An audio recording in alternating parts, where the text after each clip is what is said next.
the video I had cut out, so this will be the part 2 for the last video. How your past can hinder your growth, or going back to your past can hinder your growth. So let me finish where I left off. You know, when you buy a book and you read it, right? If I go back to that same book 2 years later, you think that book is going to have something new in it that I don't know? I'm not saying people can't change, but majority of people won't. The likelihood of majority of people change because they have to. They have to. Like, it's either life or death, or their life is literally being ruined, you know? So don't go back to that old relationship just because that person said, oh, I've changed, this, that. Okay, that's good. But keep them in the past. You know, if they really have changed, that's good for them. But you've already experienced them. They've already taught you what you needed to learn. If you go back, you're just going to go through the same thing. Why would you waste your time like that? Why would you already know the cycle, so why would you put yourself back into it? I understand sometimes we make mistakes, sometimes we fall short, but sometimes you got to think. Sometimes you got to think there's going to be a point where you have to think about it.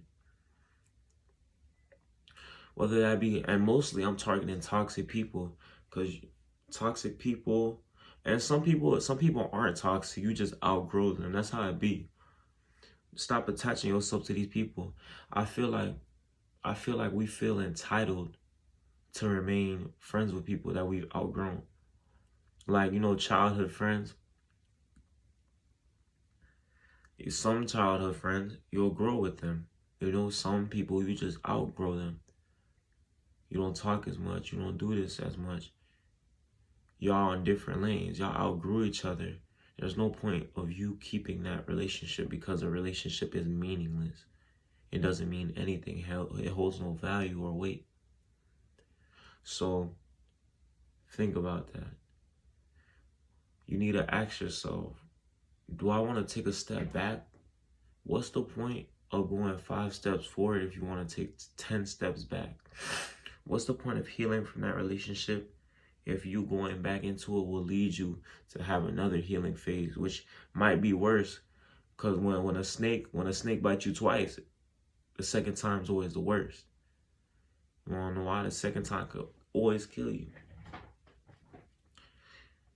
So you really need to consider all these things. You need to consider all these factors, especially when you're trying to grow and become more and be better. You can't be going back to the past.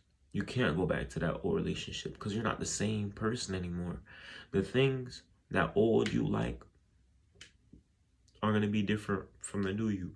The things you like when you was 20 ain't going to be the same things you like when you 40, 30. Your priorities, your standards change and shift.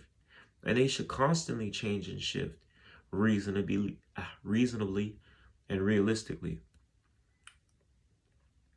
You know, you might experience that toxic relationship. Now you're like, oh no, I don't like people like this. That eliminates that factor. Or maybe somebody showed you the toxicity in yourself, and now you could fix that in yourself. So see these things as an opportunity to grow and become more. Don't see it as something as, oh, I lost something. Because truly, we don't lose things. We don't lose people. I never owned you. I don't remember a day in my life where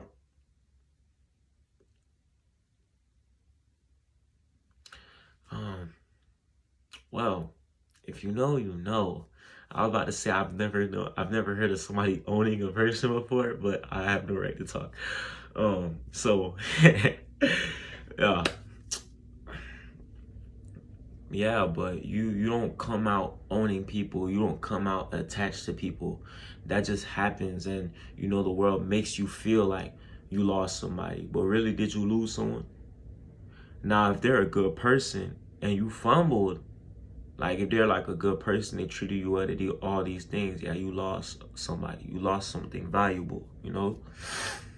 But you never own people. People don't come with contracts or leases or rents saying, oh yeah, you owe me for this much.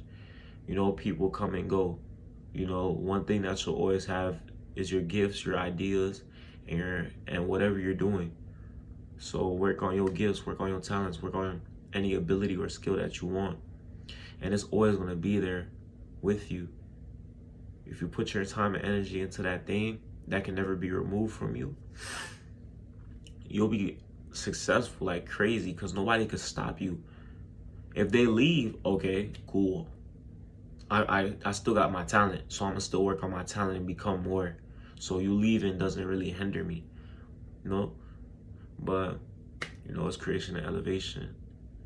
I hope that you guys enjoy this series. Have a wonderful day. Peace.